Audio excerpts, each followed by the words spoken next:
ভবিষ্যতে তো মোটামুটি অনেক বেশি, অনেক হাই। আমি গরুটা যে লাল গরুটা আজকে 2,12,000 দিন। হাটে ঢুকতেই প্রবেশ মুখে দেখলাম দুটি জোড়া মহিষ দাঁড়িয়ে আছে। তো মহিষ দুটোর দাম আমি জিজ্ঞেসছিলাম যে ভাই কত দাম হলো, কেমন কি? সে বললো 2 লাখ করে দাম হচ্ছে। তো মহিষ দুটো তার পালেরই ছিল, মহিষ দুটো দেখতে খুব সুঠাম দেহেরই ছিল। টাঙ্গাইলের সদর উপজেলার কোরটা ইউনিয়নের গড়াসিন যে বাজার রয়েছে সেই বাজারেই এই হাটটি কোরবানি উপলক্ষে বসে থাকে।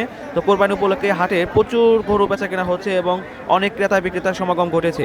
এই হাটটিতে আপনারা জানেন যে গুরুস্থান কমপ্লেক্সের যে রয়েছে ব্যয় রয়েছে, সেই গুরুস্থানের সমস্ত খরচ এই হাটের টাকা দিয়ে তারা ব্যয় করে থাকে, এমনটি তারা বলে থাকে। কিন্তু হাটটি কিন্তু 2 লাখ টাকা, 2,50,000 টাকার বিনিময়ে ডাকে এনেছে তারা, এটাও মাইকিং করে বলছে। আর দ্বিতীয়ত কথা হলো যে গরু বিক্রি করতেছে তার কাছ থেকে খাজনা নিচ্ছে 200, আর যে কিনছে তার কাছে নিচ্ছে 600, মোট খাজনা হচ্ছে 800 টাকা করে তারা আদায় করে নিচ্ছে। আমি তাদের কাছে কিছু কাগজপত্র চেয়েছিলাম যে ভাই কিছু কাগজ আছে কিনা আপনাদের হাট উপলক্ষে, তাহলে আপনাকে একটু দেখান। তো সে দেখাতে পারেনি, ওইভাবে বলছে যে সবাই আনন্দের সাথে দিচ্ছে, আবার অনেকে খুব প্রকাশও করেছে, অনেকে ক্যামেরায় কথা বলতে অনুচিত ছিল, এই জন্য আমি ক্যামেরার সামনে অনেককে আনিনি। তুলনামূলকভাবে মোটামুটি একটু গত বছর একটু বেশি, তবে আমার মনে হচ্ছে গতকাল আমরা ঝুঁকনি গেছিলাম, ঝুঁকনি এর চাইতে রেঞ্জটা কম গেছে। আর আমাদের টাঙ্গাইলের আপনার ভবিষ্যতে তো মোটামুটি অনেক বেশি, অনেক হাই।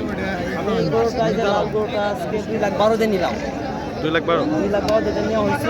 তবে আলহামদুলিল্লাহ তো আমি হ্যাপি যে মোটামুটি ভবিষ্যতে যদি এখানে একটু কম পাইছি, তবে আমার কাছে মনে হচ্ছে এখান থেকে এটা অনেক বেশি, দামটা একটু বেশি। আসছেন কোথা থেকে, আসছেন কোথা? বিশ্বাস বেতকা টাঙ্গাইল বিশ্বাস সরবেগা। এখানে খাজনা সম্পর্কে কিছু বলবেন? খাজনা সম্পর্কে এখন জানেন কিছু? না, মোটামুটি শুনছি যে কোনো করে কিনা হলে নাকি 300 টাকা বা 400 টাকা এরকম দিচ্ছে। ও আচ্ছা আচ্ছা, আপনি কি গরু কিনে খুশি না বাজার? না, আলহামদুলিল্লাহ খুশি। মোটামুটি গরুর দাম অন্যান্য জায়গার চেয়ে একটু বেশি আছে, কিন্তু সবাই আনন্দের সাথেই কিনতেছে।